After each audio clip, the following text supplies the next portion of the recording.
बिस्मिल्लाहिर्रहमानिर्रहीम। आप देख रहे हैं MJB TV और मैं हूं सदीक साजिद। व्यूवर्स, सदर आरिफ अलवी का एक जो किरदार है रियासती सरबराह के तौर पे, वो हमें नज़र नहीं आ रहा। वो जानबूझकर एक टकराव की कैफियत में है मौजूदा इत्तेहादी हुकूमत के साथ, और उसकी बड़ी वजह उनके ऊपर जो दबाव है इमरान खान का, वो हमें नज़र आता है। इसी वजह से लोगों ने ये बातें करना शुरू कर दी कि ऐवान सदर को उन्होंने मिनी बनी गाला बना दिया है, या बनी गाला का कोई कैंप ऑफिस बन गया है ऐवान सदर के।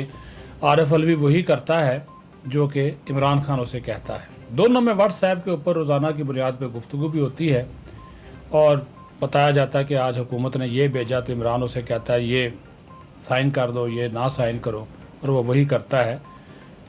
और फिर इसके लिए सहारा लिया जाता है आइन और कानून का, जबकि माजी में आपने देखा कि सदर आरिफ अलवी ने एक दिन में 34 बिल्स भी साइन किए।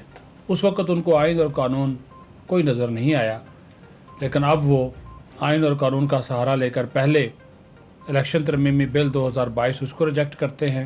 रिजेक्ट क्या करते हैं तो दूसरी तरफ नायब तरमीमी बिल 2022 उस पर दस्तखत करने से इनकार करते हैं। फिर ये दोनों बिल्स पार्लियामेंट के मुश्तरका इजलास में जाते हैं, जब वो साइन नहीं करते, मुश्तरका इजलास से पास होने के बाद दोबारा उनको भेजा जाता है, फिर साइन नहीं करते। तो आइन का आर्टिकल 75 उसकी शेक 2 बड़ी क्लियर है कि सदर अगर 10 दिन के अंदर मुश्तरका इजलास के पास करदा बिल्स को साइन नहीं करता तो आज खुद कानून बन जाएंगे। तो वो बन गए, यानी कि इलेक्शन तरमीमी बिल और नायब तरमीमी बिल सदर के इनकार करने के बावजूद बिल्स बन गए हैं। सारी सूरत हाल पर हम बात करेंगे सीनियर सहाफ़ी तज़िया नगार मोहसिन जमील बेग साहब से कि वो इसके ऊपर क्या राय देते हैं। मोहसिन साहब, बहुत शुक्रिया आपके वक्त देने का। 2 बिल्स वापस किए आरिफ अलवी ने, और नायब तरमीमी बिल था इलेक्शन कमीशन से मुतल्लिक, जो इलेक्ट्रॉनिक वोटिंग मशीन समुंदर पार पाकिस्तानियों को वोट का हक देने से मुतल्लिक बिल था।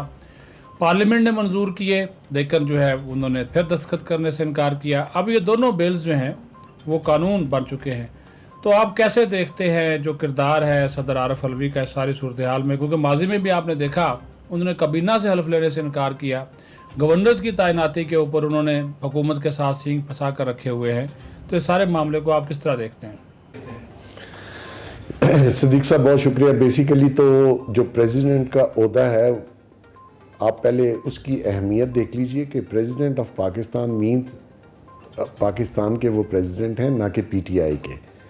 अगर उन्होंने इस ओहदे पे अनफॉर्चुनेटली उनको ये ओहदा मिल ही गया है तो उसके तकद्दुस को देखना चाहिए, उस ओहदे की अहमियत को देखना चाहिए, उस चेयर पे जहाँ वो बैठे हैं उसको देखते हुए फिर आप गो के आपकी वो हैसियत नहीं थी, लेकिन अगर अल्लाह ने दे ही दिया है तो आपको थोड़ा सा सोचना चाहिए। जो कुछ उन्होंने जिस किस्म का कैरेक्टर शो किया, उससे ये लगता है कि छोटी सीट पे, बड़ी सीट पे एक छोटा आदमी बैठा है और वो अपनी असलियत दिखा रहा है। ये जो बिल्स हैं उनका काम नहीं है कि उसको रिजेक्ट करें। जॉइंट सेशन ने ये बिल पास किए हैं। आपको सोचना चाहिए, आपको अपनी ओहदे की रिस्पेक्ट के लिए आपको ये बिल आपके पास बाइंडिंग है। आप 10 दिन 15 दिन नहीं करेंगे, वो इम्प्लीमेंट हो जाएगा। वो इम्प्लीमेंट हो गए। तो मकसद ये है कि मैं ये समझता हूँ कि ये इस ओहदे के काबिल नहीं थे। PTI में ऐसे बहुत से लोग थे जिनको एक किस्म की लॉटरी निकली और वो आके मुख्तलिफ ओहदों पे बैठे, और जो इन्होंने इस मुल्क का हाल किया, जो आइन की जिस तरीके से धज्जियाँ उड़ाई गई और जिस तरीके से ये एक्ट कर रहे हैं, मैं ये समझता हूँ कि इनको खुद थोड़ी सी शर्म करके रिज़ाइन करके घर चले जाना चाहिए। और डेंटिस्ट ही मेरे को तो अपने प्रोफेशन में भी कामयाब नहीं हुए। नहीं, वो तो देखें, सबको पता है, ये तो ऑर्डिनेंस फैक्ट्री बनी हुई थी। रात को 12-12 बजे भी ऑर्डिनेंस पास कर रहे थे। पार्लियामेंट को उन्होंने अहमियत नहीं दी। ये बेसिकली जमहूरियत ज़हन के लोग नहीं हैं। अब जिस बंदे का प्रोफेशन इस किस्म का था, उसको जमहूरियत से क्या लगे। तो इनको खुद सोचना चाहिए कि ऐसा काम ना करें जिसकी इंटरनेशनली भी और पाकिस्तान में इस ओहदे की अहमियत ही ख़त्म हो जाए। ज़मीर शायद उन्होंने किसी और चीज़ का नाम रखा हुआ है। इनके पास ज़मीर नाम की कोई चीज़ नहीं, ना इनके लीडर के पास है जो सो कॉल्ड लीडर बना हुआ है। اس کو بھی دیکھیے، روز ایک نئی بات کرتا ہے، پھر اگلے دن اسی کی نفی کر دیتا ہے. کل رات کو بھی جس طریقے سے انہوں نے تقریر کی ہے وہ مطلب مجھے نہیں سمجھ آ رہی ایکچولی. اگر ایک خاص مدت تک آپ ایک خاص قسم کی میڈیسن صدیق صاحب استعمال کرتے رہیں تو اس میں یہ ہوتا ہے کہ اس میڈیسن آپ کو بہت ہائپ کریٹ آپ کے ذہن میں اور آپ ایک الوژن میں چلے جاتے ہیں.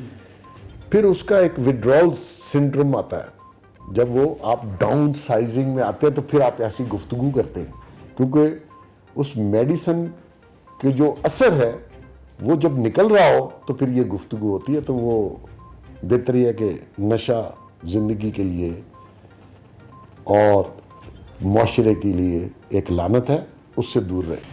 جی ویورز، آپ نے محسن بیگ صاحب کی گفتگو سنی اور انہوں نے واضح انداز میں جو عارف علوی کا ایک کردار ہے اس کو انہوں نے بے نقاب بھی کر دیا، وجوہات بھی بتا دیں اور ساتھ ہی ساتھ ان کو ان کی آئینی اور قانونی ذمہ داریاں بھی یاد دلا دیں. اپنا خیال رکھیں. MJB TV دیکھتے رہیں، اسے لائک کریں، شیئر کریں، سبسکرائب کریں. بہت شکریہ.